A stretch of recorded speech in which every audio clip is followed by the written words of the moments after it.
हे शिव शंभु महाप्रभु बाबा धवलेश्वराय नमो नमः।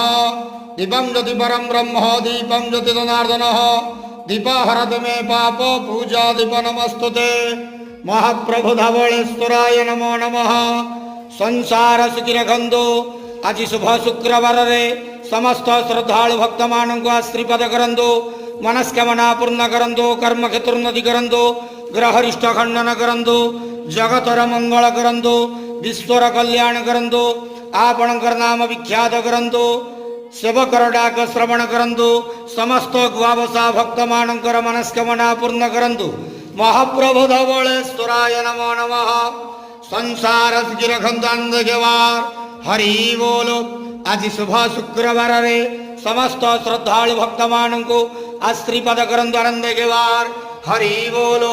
ओम नमः शिवाय धवलेश्वराय नमो नमः।